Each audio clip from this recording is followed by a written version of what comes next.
Tricolores de toda a terra, está no ar o seu Resenha Express, a sua resenha de todos os dias. Eu sou o Quintela e você está no canal Resenha Tricolor 1902, o canal que não quer ser a sua voz, galera, mas quer dar voz a você, torcedor tricolor. Fica aí, só está começando o seu Resenha Express.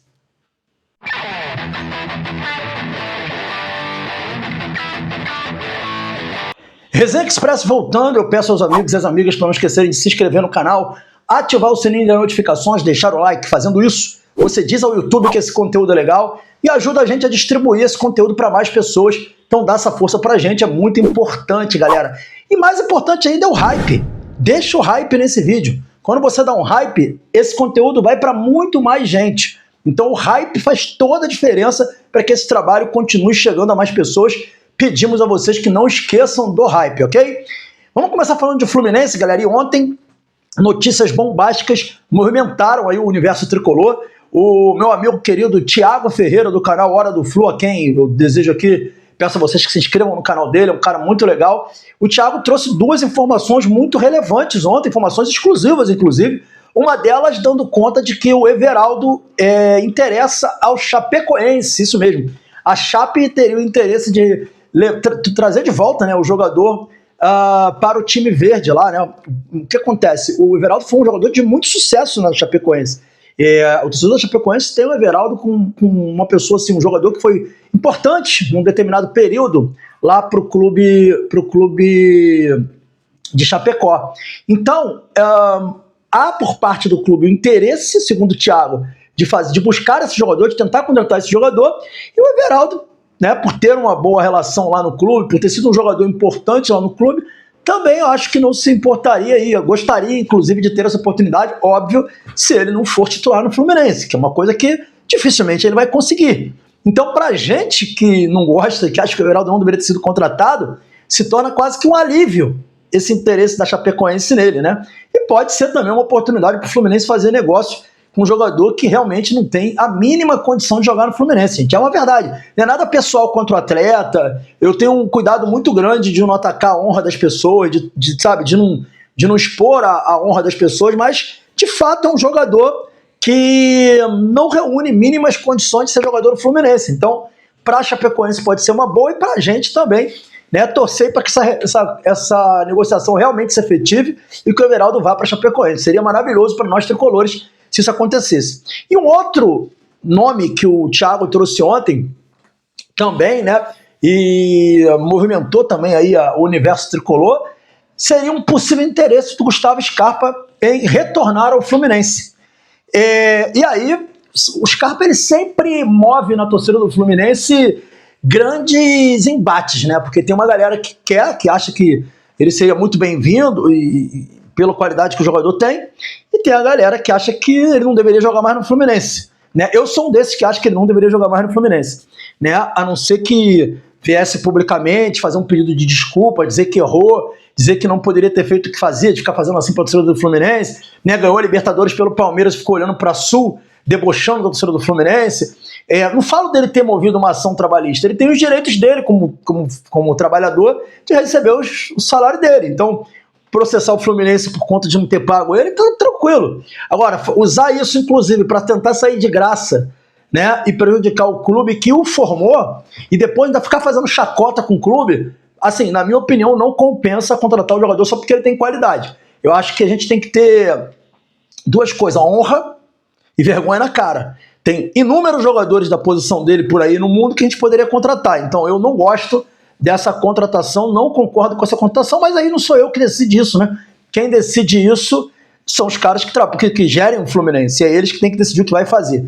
Se o Scarpa jogar pelo Fluminense, eu vou estar lá torcendo para que ele dê o melhor dele e que o Fluminense vença, porque ele é um profissional. Então eu separo, apesar desse tipo de coisa, eu não vou vaiar o Scarpa, eu vou torcer para que ele faça gol, jogue bem, porque para mim ele é um profissional e ele é uma ferramenta do Fluminense. Então é isso. Mas o que vocês acham? Vocês acham que o Scarpa cairia bem no Fluminense, a volta do Gustavo Scarpa? Comenta aí que eu quero saber a opinião de vocês, tá bom? E vamos agora, galera, para o nosso pré-jogo aqui no Resenha Express. A gente vai começar falando de arbitragem. Solta aí a imagem aí, produção. Tá aí, ó. Paulo Torezan é o árbitro que apita o jogo do Fluminense hoje contra o São Paulo. Ele tem 42 anos, é um árbitro da Federação Paranaense, tá bom? Ele não é árbitro FIFA. Tá aí, ó, média de 6 cartões por jogo, uma média alta, né? O ideal seria uma média de 4 cartões, ele tem uma média de 6 cartões. Jogos do Fluminense que ele apitou 5 jogos, com 3 vitórias do Flu e 2 derrotas. Então, por enquanto, o resultado para o Fluminense é positivo. Não há ações erradas dele que prejudicaram o Fluminense nesses jogos que ele apitou, tá bom? Característica do árbitro, apita um pouco distante, né? Marca muitas faltas e costuma acatar o VAR, né? É um árbitro que não questiona o VAR, ele costuma acatar as decisões do VAR.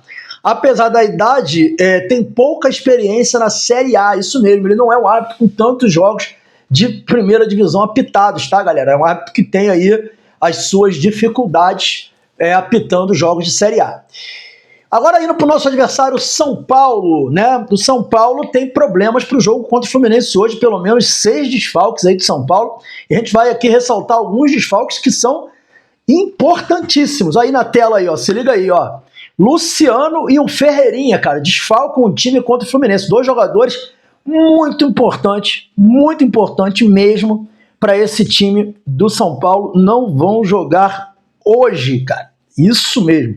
Além deles dois, tem mais 2 jogadores, além do goleiro Rafael, que também não vai para o jogo hoje. O Jung deve agarrar no lugar dele hoje. O Rafael também não vai para a partida contundido.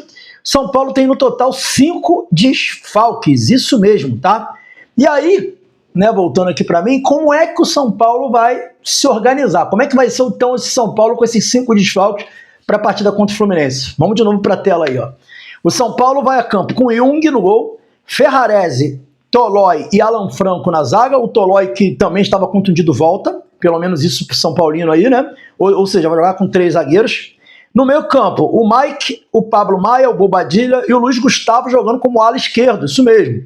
Com o Patrick ou o Luca um pouco mais à frente. Seria ali um 3-4-1-2, né? Com ataque com o Rigoni e o Tapia, seriam os 2 atacantes do São Paulo. Essa é a formação aí do Hernan Crespo, né? Então, São Paulo com bastante desfalque, mas é um bom time, tá? É um bom time. Esse modelo com 3 zagueiros liberando os alas, né? Com o meio de campo mais preenchido, é um modelo interessante, que inclusive eu gostaria de ver no Fluminense, e eu não vejo, né? Infelizmente. Mas o São Paulo tá aí, um timezinho dele também que não é bobo, embora tenha tido esses desfalques pesados, é um time que o Fluminense tem que se preocupar, né? O São Paulo costuma jogar nesse esquema de 3 zagueiros, geralmente no 3-4-3, quando o Ferreirinha tá jogando. Sem o Ferreirinha, ele fez uma adaptação aí, colocando o Patrick ou o Luca como um meia ali, né? Para chegar nos 2 homens de frente, o Rigoni e o Tapia. O Tapia e o Rigoni são bons jogadores de velocidade, né? De drible, perigosos, tá? O Fluminense vai ter que tomar muito cuidado.